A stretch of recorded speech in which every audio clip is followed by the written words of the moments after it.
Hi, my name is Andrea Grottoli, President of the International Coral Reef Society. Thank you so much for inviting me to give a talk today. I will be talking about the International Coral Reef Society, magnifying our voice for coral reefs at the national and international level through chapter partnerships.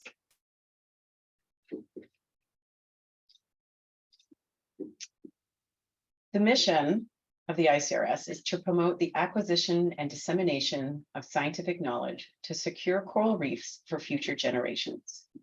Our vision is to be a leader in coral reef scientific discovery, contribute to the education of future coral reef scientists, and be a strong voice for science informing policies that protect coral reefs.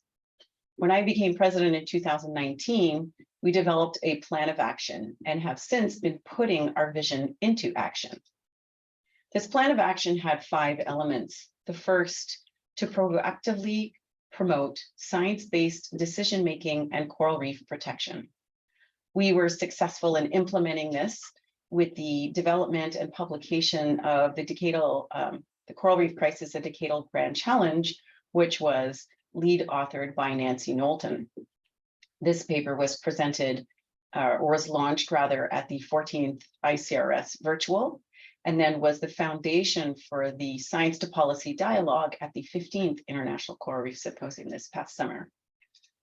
We also pledged to reduce our carbon footprint, and the 15th ICRS in Bremen was the first ICRS symposium to be carbon neutral. We encouraged ICRS members and supporters to take the pledge for coral reefs, and this pledge includes a dozen action items individuals can do to help coral reefs.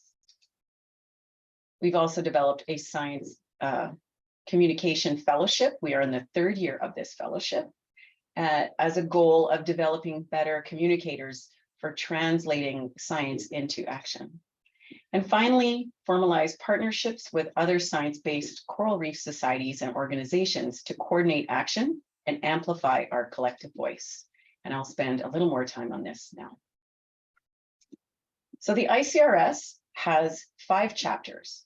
The CRC was the first chapter among our chapters, and we now also have the Mideast Coral Reef Society, the ICRS European chapter, the Mexican Coral Reef Society, and the Student and Early Career chapter. One of the ways that we amplify our voice is through these partnerships. And this partnership extends on many levels. There's big integration. There is integration of CRC and ICRS officers. For example, Anya Banashek is our current recording secretary and is also a CRC steering committee member. Among our council members, 3 are directly involved with CRC, including both executive team members, as well as elected ICRS councillor Ilse Kuffner, who is also a CRC steering committee member. We also have several officers and councillors who are members of CRC working groups. For example, Margaret Miller, Holly Putnam, Carly Kenkel, and myself are part of the genetics working group. And there are others that are involved in other working groups as well. So the interaction, the connections between our 2 organizations is strong. We have cross-fertilization between officers, counselors on ICRS and executive team and steering on the CRC. We have participants in working groups that work together. And CRC member Tali Vardy was a big part of developing and implementing the plan of action for ICRS. And ICRS is also a sponsor of Reef Futures. But we also coordinate our action and amplify our voice at the international scale. We both have members and representation at the International Coral Reef Initiative.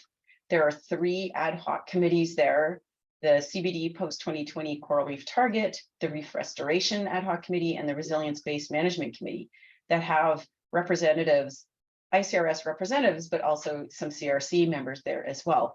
And so our coordinated effort there is amplifying our voice on behalf of coral reefs. We also have individuals from both of our organizations involved in the Coral Research and Development Accelerator Platform, or CORDAP. I'm on the IGC, for example, the Initiative Governing Committee, and we also have representatives on the Scientific Advisory Committee. The interaction with CRC introduced us to CRF, and CRF is now working closely with ICRS as well. As of November 1st, ICRS will no longer be contracting with SG Meet for financial or member services. Instead, we will be handling membership services in-house by continuing to use the already established online service member clicks, and partnering with the Coral Restoration Foundation, we'll be donating financial services to ICRS. Under this new partnership, the ICRS hopes to work closely with CRF to increase our financial stability and our ability to attract large donations and endowments, which will facilitate more research and training opportunities for ICRS members and provide financial flexibility for the Society to be even more active on the international stage. The partnership with CRF arose because of our partnership with CRC. By working together, we all increase our impact, create a larger voice for advocating for coral reefs, and can lean on each other to leverage each organization's strengths. As we move forward, I see 4 areas of opportunity for continuing to strengthen the relationship between ICRS and CRC, and ICRS and its other chapter organizations as well. One is coordinate our message to have a consistent voice at the international level. 2, through governance, continue to cross-pollinate the governance structure of both organizations. Opportunities, actively seek out new opportunities to work together at the international level, like COP. We are now official delegates. The ICRS has official delegate status at COP, and welcome working with our chapter organizations to develop larger teams that can cover the whole 2 weeks of the event and work synergistically to advocate for coral reefs.